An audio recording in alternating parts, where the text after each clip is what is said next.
Welcome to Radical Truth to Power, the progressive news show with Les Essery. I am your host, Marlon Clyburn, and on today's show, we will be discussing the Juneteenth celebration, Ron Johnson, and a couple of other things because there are a couple of other things that I added to the show. So this may go a little long because the more the day went on, the more things that I wanted to discuss and the more things that I wanted to talk about. So before we even get started, if I have new guests, if I have new people watching, don't forget to like, share, and subscribe. It really helps the channel out. Do not forget that if you're on Facebook, please give me your name before you make a comment because of the system that I use on Facebook. It says Facebook guess or Facebook response or Facebook reply or something. It doesn't give me your name, and I want to address you accordingly. I don't want to just act like, oh, somebody said something and thank you. I just find that rude. So, yeah, I think that's all. Let's get to it.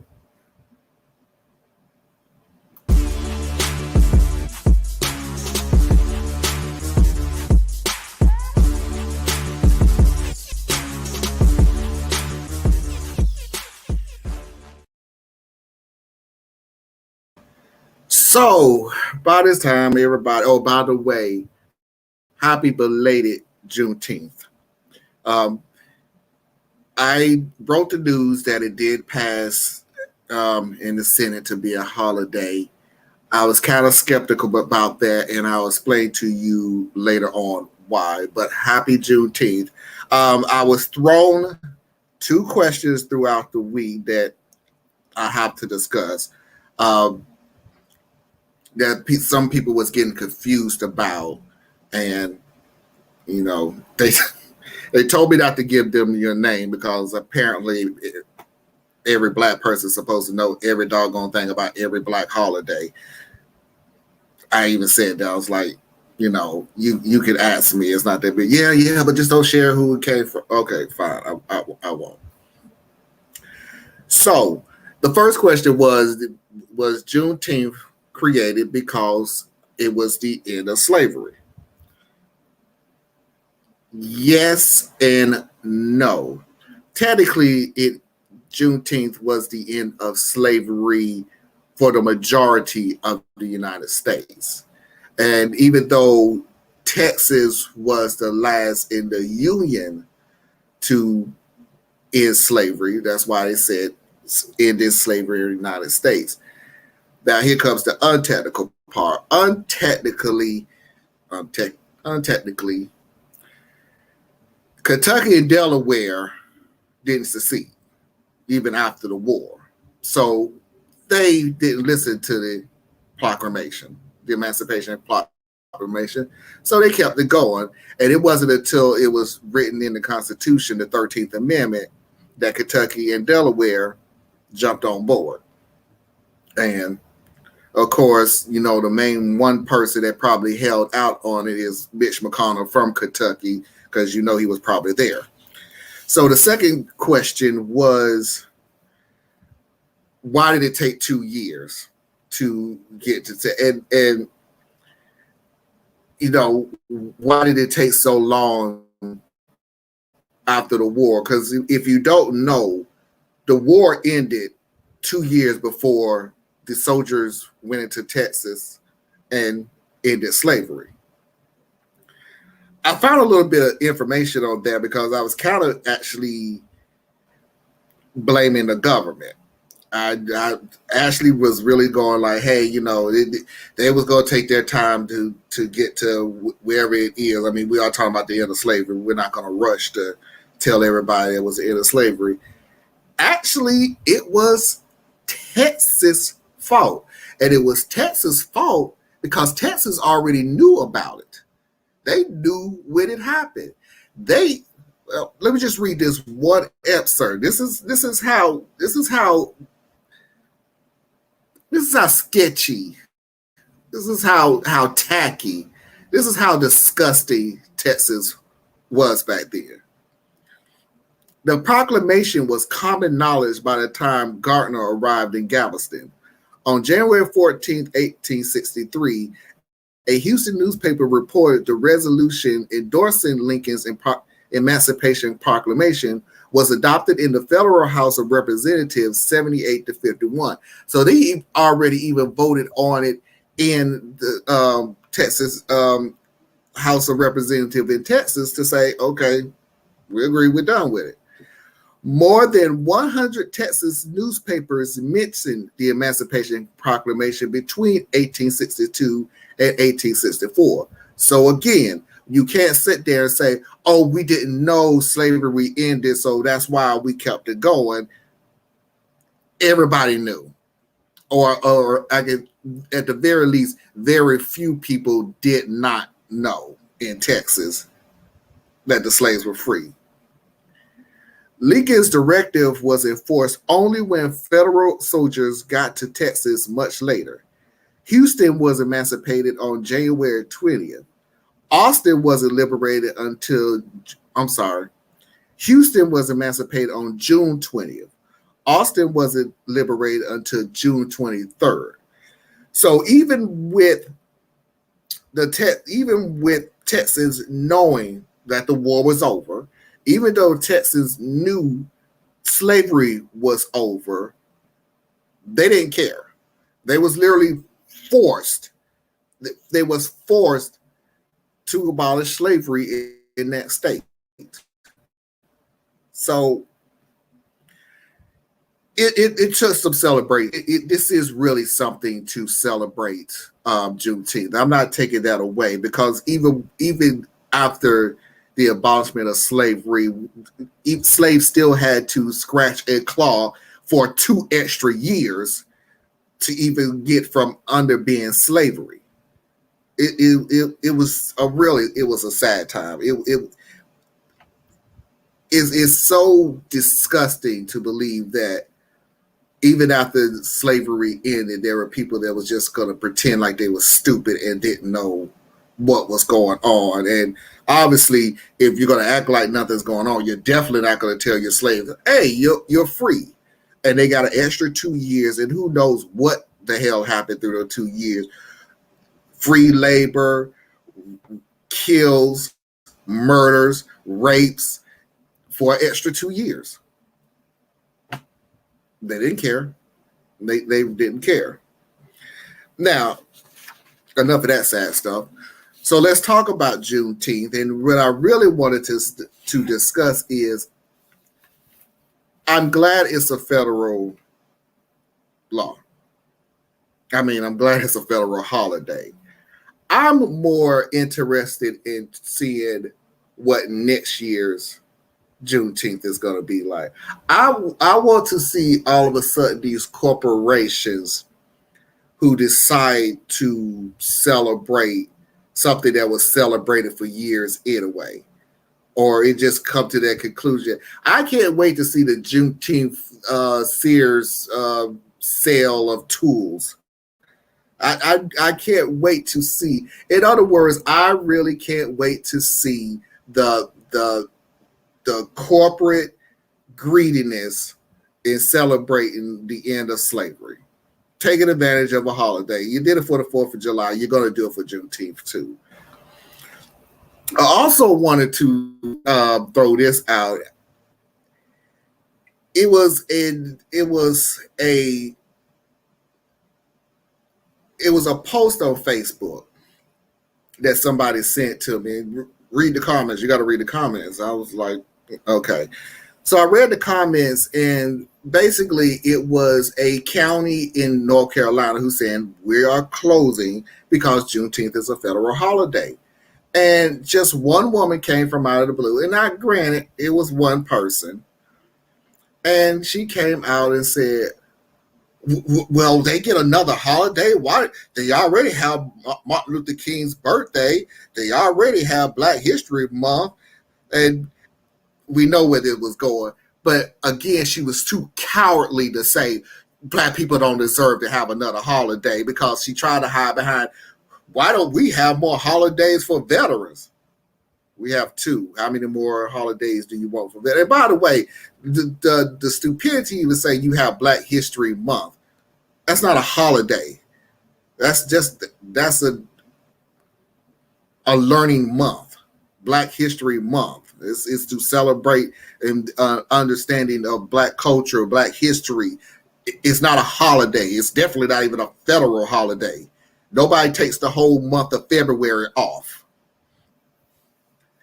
And I just don't understand why they need another holiday. Well, the fact of the matter is that you white supremacists, white people, and when I say white people, if you're new to this channel, go back to my original channels. I'll give you the definition when I say white people. There are some very good white people out there. But when I say white people, the people who've been on this channel long enough knows exactly who the white people I am that I'm talking about. So just go back to my past videos and I explain to you exactly who, when I say white people, exactly, word for word. I didn't pull any punches of exactly who the white people I am that I'm talking about. So when I say the white people already have a holiday and we have celebrated it for hundreds of years, you do. And it's called Independence Day. It's called the 4th of July. And I say that it is your holiday is because that holiday is to remember and to celebrate your independence from England. And I just find it ironic, which is why I say it's your holiday, is because you're celebrating your independence from England while having slaves. It was your holiday.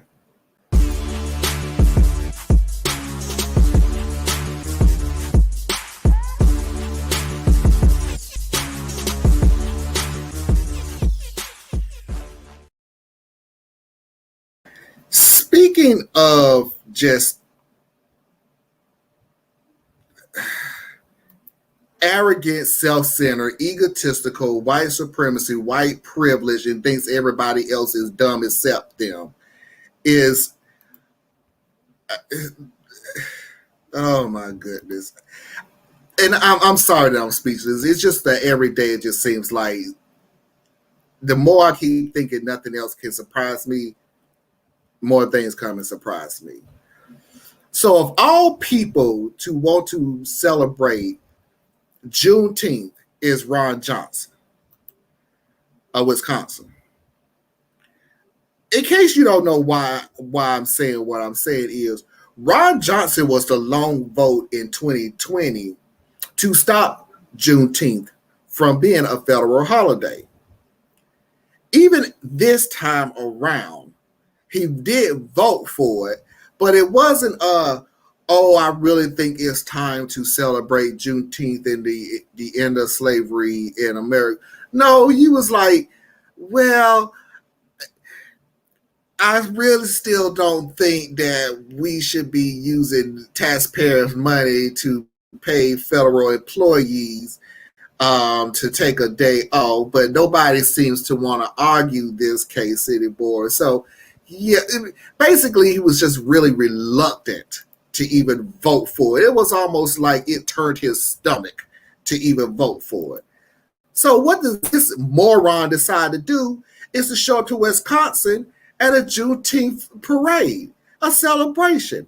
And this is what happens. So I'm trying to gas you up. Just days after dropping his objection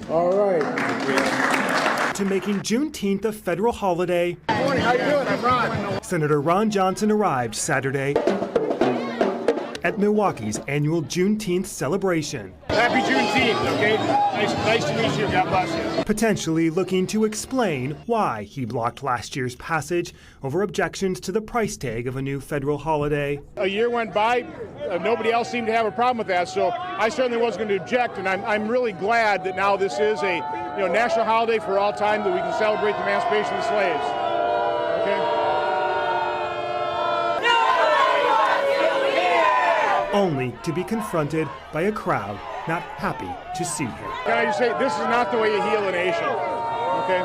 Johnson, who has yet to say if he'll seek a third term next year, has faced criticism in recent months over comments about the January 6th Capitol attack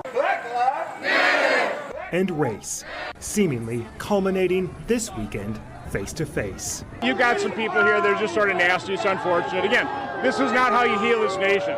You come down here and you try and interact with people. You be nice to people. This isn't very nice, is it? In Milwaukee, I'm Matt Smith, WISN 12 News.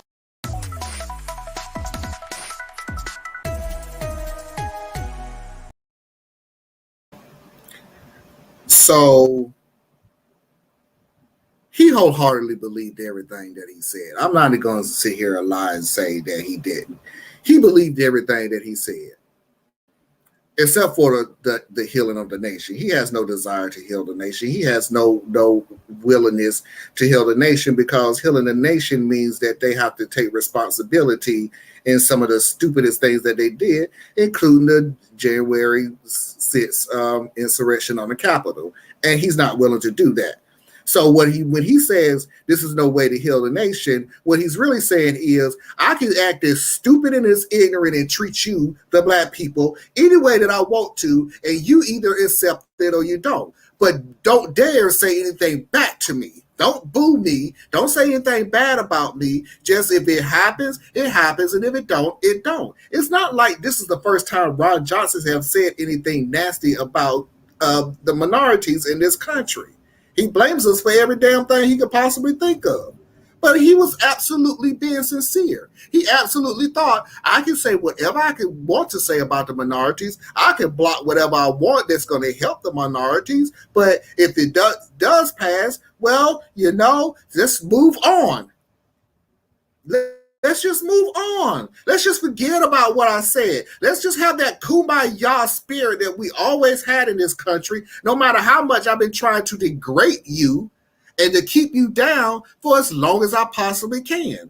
And so that's exactly what he really meant that. This is no way to heal the country.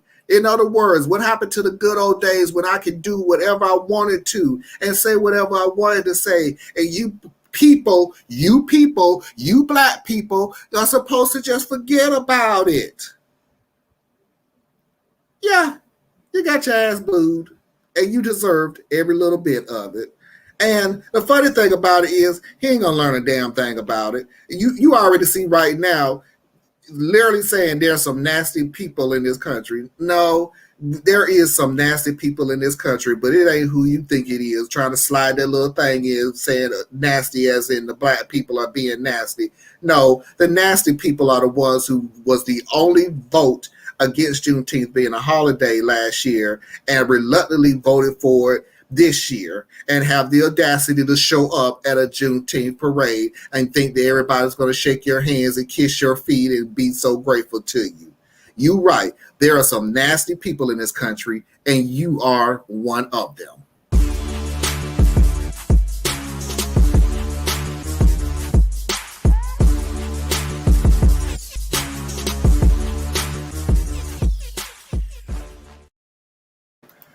Well, folks, this Friday is going to be very, very interesting and something to keep an eye on, because Derek Chauvin will be sentenced Friday for the George Floyd murder. Wow, whatever comes up. Well, I'm just going to keep going. This Friday, Derek Chauvin will be sentenced this Friday for the George Floyd murder. And funny thing about it was supposed to happen, and I can't remember the date. It was supposed to happen earlier this month, not this Friday.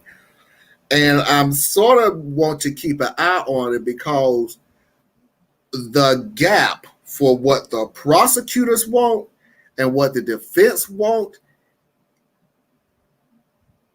is I can't even think of an analogy to make it as big. Chauvin officially faced up to 40 years in prison on second-degree murder charges. He faces up to 25 years for third-degree murder charges and a decade in prison for manslaughter. Prosecutors are asking for a stiffer sentence when the one that is recommended by the state guidelines, which is at 12 years in prison for each murder charge and 4 years for manslaughter. Here's where the gap comes in. Chauvin's attorneys are seeking only probation. So we're going to go from 40 years to, no, let's give him probation. Chauvin did, and this is their argument, because apparently now, Chauvin did not, this is their argument, Chauvin did not intend to kill Floyd and asked Judge Shahill to consider his background, his lack of criminal history, his inability to probation, to the usual facts of this case, and to his being a product of the broken system. Again, if you don't remember some of the things that was used, that the defense used during the case was Derek Chauvin was trained to do what he did. And it wasn't proven. Several cops, trainers of the Minneapolis Police Department came up there and went, no, we've never trained our police officers to do that. I have no idea where he's coming from. So, but again, this is what they do. They're going to pretend that several police officers, several trainers did not go up there and just say, this is not what we trained him. We did not train him to do that. And they're still going to use, well, no, he's the product of a broken system. It's not his fault. He's just a product of a broken system. Sorry, it ain't his fault. I'm here, got here a little late. You did, because I have no idea who you are. I'm glad you're here, and I will be glad to say your name and address you. But for anybody that is coming in late, the system that I use, and it shows right there, it shows Facebook user. I know I got to find me another system that's better than this, but well, and by the way, it is, I just have to pay extra, and we'll work on that at a later date. But yeah. Oh, Tanya. This is Tanya from Don't Be Scared. Let's talk about it, which will be showing tomorrow at 8:10 tomorrow on Facebook and YouTube. Do not forget. Just letting you know. But yeah, so the gap between what the prosecutors want and what the defense for Chauvin wants is a huge gap. But it also literally shows the audacity of the defense to say, well, okay, we've been found guilty of murder, and for that, he deserved probation. Because look at, he has a lack of criminal history. Take my word for it. If you murder somebody in the United States, it doesn't matter if you ain't never done it before. I've never seen anybody go, well, you know, I know that you killed this person, but since you never killed anybody before, we're going to let this slide. No, murder is one of those things that's pretty up there when it comes to crimes in the United States, in the world. So, yeah, it's the audacity. It's the white supremacy in them. They have to, at the very least, try to they have to try. I mean, literally, they just have to try. It's not going to work, but at the same time, I have absolutely no idea what the sentence is going to be. I hope he gets the maximum, but just like the trial, you know, we have to kind of just wait and see.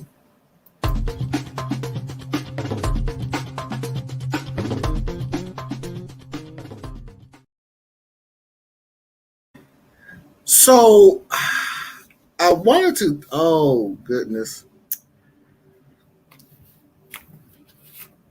I need somebody, Tanya, I know you're on here, so I need you to tell me the name of that runner who made the Olympics now, who made the Olympic team, who has the flamboyant hair, the green hair and the orange hair and things like that. I had her up here. Nope, never mind. Shakira Richardson. Shakira Richardson. I thought I lost her. I did lose her. Shakira Richardson is who I'm talking about. Show you a picture of her. And what I'm about to say is just going to be real short because it's something that I started seeing that's happening again. That thank you, Tanya. That I saw on Facebook. Obviously, she was going to get some pushback, some criticism, because this is a woman who likes fluorescent hair, green hair, orange hair, long fingernails, painted fingernails, the whole work. A Black woman who decides this is who she is, this is how she wants to be, because her only job is to run. You don't need to know anything else compared to how she wants to dress and how she wants to act. And if it sounds like I'm a little upset, just a little bit, because I saw something that's beginning to come back into this Black community, and I wanted to, at the very least, give my opinion of trying to stop it. There was a post on another Facebook, and it was, of course, article criticizing Shakira. And the first comment that I saw, and mind you, I'll be honest with you, I didn't even finish reading it. I saw the first statement was, well, you don't understand her background. And I went, no, we're not going to do that. And what I mean by we're not going to do that is it ain't your damn business what her background is. It ain't have to. I don't want to start going back to trying to get certain people to accept you. And I don't want to get to a certain degree where we have to defend certain people who decides just because they're being themselves, we have to justify why they trying to be themselves. I don't give a rat's ass what her background is. And nobody else should give a rat's what her background is. Because when I say I don't care what her background is because I don't want you to think, she has orange hair. She has green hair. Well, I need to know what her background is before I accept her orange hair and her green hair. It ain't none of your fucking business what her background is. And it ain't got nothing to do with her orange hair and her green hair. She wears it because she wants to wear it. That's the way she is. That's the way she's going to be. And if you can't accept it, too bad. For a writer, for a judge, and for a timekeeper. For a writer, you write about her running. For the judges, you judge her for her running. For the timekeeper, you keep up with her running. You ain't got to know why her hair is orange, know why her hair is green, and if you don't accept her, the hell with you. And I don't want to get to a point again where we have to start trying to justify how we act, how we dress, what we wear, who we talk to, or what we be. If you're not hurting absolutely nothing, we do not need to justify to the majorities ever again. Because it's just got to that point. If you don't like it, lump it. I don't even care. I got my family and my friends. Those are the only group of people that I am concerning myself with liking me, loving me. If you can't accept me from who I am, the hell with you. You ain't done nothing for me now. And that's exactly the same way I feel about Shakira Richardson. I don't need anybody to start justifying, well, you need to know why she acts like this. No, you don't. You don't need to know exactly why she acts like that. It ain't none of you. Who is it hurting? Who is it hurting? Nobody. So why you need to try to tell somebody, well, you need to know her background before you judge her? No. And by the way, just so you don't even waste your time, if they judging her for her hair, knowing her background ain't going to change a damn thing. Because they've already made up their mind exactly. It is, I have yet to see it. And I'm not saying it has never happened. I'm saying personally, I have never seen it. I have yet to see anybody who have judged somebody on their appearance and all of a sudden, oh, well, now I know why, because you told me XYZ. I have never seen that happen, ever. Not once have I seen that happen. What somebody usually decide of, this is how I see you because you're not normal like the rest of society, or what we decide the society is normal. They're not going to change their mind because you give them a background story. So I'm just throwing it out there that 2021, we're past that. We are long past that. We are not going to sit here and try to explain to somebody how we are or why we act a certain way to justify who we are for your approval. That we're not doing that. Just now, she's a beast. Oh yeah, I seen one run she did, and oh my God, folks, you have to at least see one race where the gap wasn't even funny. The second place was, it was woo. I can't wait to the Olympics. I actually enjoy seeing her.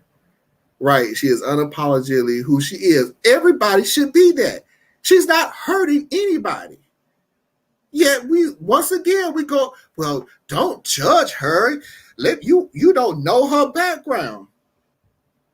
And they don't care. They don't care. They could care. They could care. I'm telling you, they don't care about your background, justifying who you are. And you need to know that now. It ain't going to change absolutely nothing. It really isn't going to change anything. They already done judged you. That's just the way it is. We ain't going to change anything. And no matter what you say, no matter what you do, they've already judged you. And what's done is done. That's just the way it is. Oh, she knows she's a beast. That's what she's now, is a beast. She knows she's a beast. And now I'm going to shock you for why I'm a tad bit upset about this, because the first thing that's going to pop in your mind is, oh, there goes white supremacy again. There go Marlon talking about white supremacy. There go Marlon talking about racism. In this case, was funny. In this case, plays a little bit. I'm not saying it doesn't. I'm just saying it plays a small bit in it. So no, I'm not going to put all of it on racism. I will, however, put this on sexism. This is pure sexism at its finest. And the reason that I even say that is because you've seen a football game. You've seen a basketball game. You've seen how players dress, how players act, how players' hair look. You've seen every way they look, and nobody says a word about it. Nobody says anything about it. That's just the way it is, and that's how they are, and blah blah blah. Nobody. As long as that receiver is receiving, as long as that basketball player is producing and scoring, nobody could care less about the way these people dress and their hair and anything else, because they're producing. A woman, on the other hand, mind you, is producing very well, decides to dress flamboyant to the norms of society. She has to get chastised for it. Why? Because she's a woman. Because even to this day, even in 2021, we still have this mentality that professional athletes, even women, has to be a certain way, has to dress a certain way, hair has to be a certain way, has to talk a certain way. And I'm telling you, in 2021,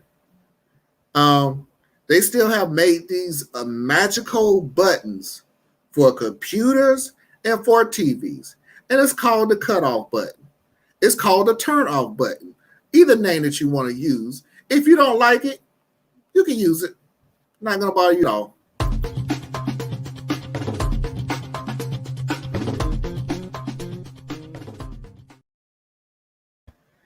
All right, this is the final part of my show, and before I leave, I have to apologize. No, we don't have a Kim video of the week. I apologize for that, but just like the last time, if I miss a week, then you'll get 2 next week. So I don't have a Kim video of the week. So this week's video, this week's last part of the show, I want to talk about India Walton, who is now the first Black female mayor of Buffalo, New York. I'm going to tell you this right now. I have no idea who this woman was. I had no idea where she came from. And just a little bit that I know about her, she won last night or the night before. I love this woman. I love her to death. First of all, the funny thing about it, and I hate I couldn't find a video about it, is she called her mama during the things, Mommy, I won.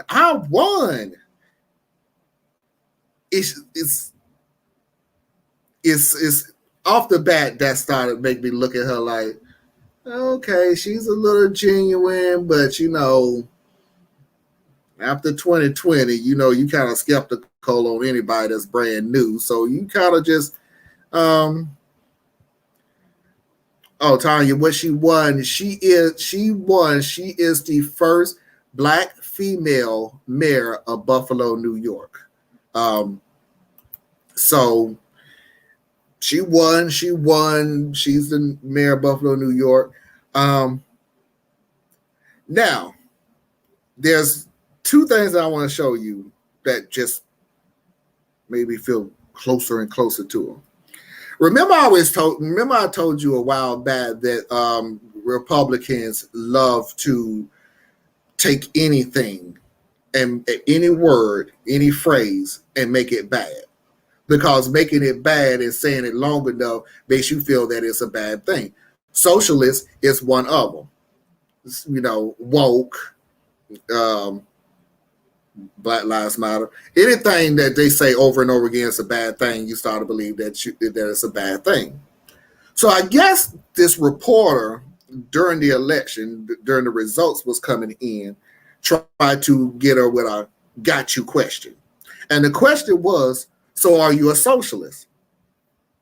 Now, the first thing you're supposed to do as a Democrat, as a progressive and everything else, no, what that means, no, that's not what I'm trying to do. No, that's not what I'm trying to do. You try to separate yourself from that word because the Republicans have made it to a point that that word is toxic. Not India, not Ms. Watson. Are you a socialist was the question. Her comment back was, absolutely. The entire intent of this campaign is to draw down power and resources to the ground level and to the hands of the people.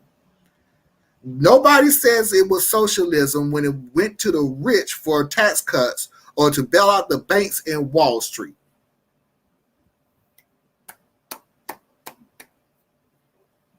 So, once again, just, okay. She talking. She talking a good game now, so I'm still gonna keep an eye on you. I'm still gonna check you out because you saying stuff now. Well, boy, then she went and did this. I'm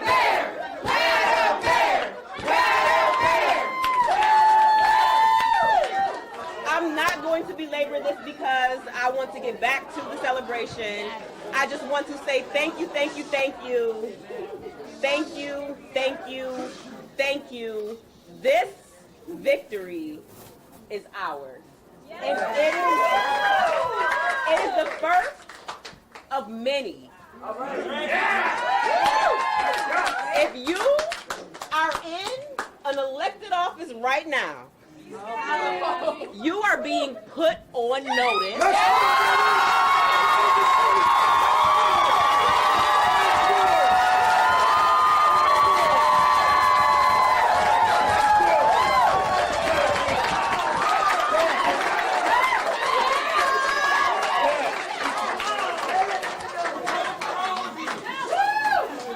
We are coming.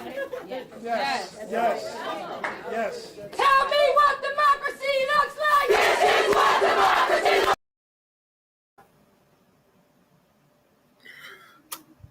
like! Somebody that's calling her shots. Somebody that's literally telling you, I'm coming after you. The corrupt. I am coming after you. I'm not going to play around and play these games anymore. I am coming after you. I am telling you from the beginning, what I'm going to do. No, I like her. I got to keep my eye on her. Now, mind you, when I say I like her, that's here. She did win. Now I want to see what's produced. So I want to see, is she going to carry out what she says she's going to carry out? Is she going to call out the people that need to be called out? Because there's a big difference. I done seen a lot of politicians who talk a real big game, Biden. And once they get into office, they just act like, oh, did I say that? That I don't remember, or I said I was going to do it, but I never said when I was going to do it. So I'm going to keep an eye on her, but boy, woo, what in the world? She's not playing. No. And we need more like that. We need more. Oh my God. We so much need more people who just tell it like it is.